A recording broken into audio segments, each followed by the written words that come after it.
அனைவருக்கும் வணக்கம். நம்முடைய பாரத பிரதமர் ஐயா மோடி அவர்கள் செப்டம்பர் 17 அன்று பிறந்திருக்கிறார். அவரை வாழ்த்தி கவிதை ஒன்று படிக்கிறேன், கேட்டு மகிழுங்கள். செப்டம்பர் 17 பாரத பிரதமர் பிறந்த நாள்.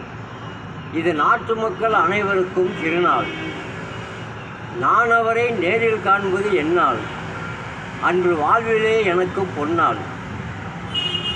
நட்சத்திரத்தில் ஒன்று சதயம், இவர் ஆட்சியிலே குளிர்ந்தது இதயம். இவர் புகழோ விண்ணை எட்டும் இமயம், இவர் ஆட்சியே மக்களுக்கு உபயம். பிரதமர் உடன் பிறந்தது பொறுமை, அவரை தேடி வருவது பெருமை. மக்களுக்கு தீருது வறுமை, இது இவருக்கே உண்டான திறமை. ராசியிலே ஒன்று தனுசு, மக்கள் மீதே இவரது மனசு.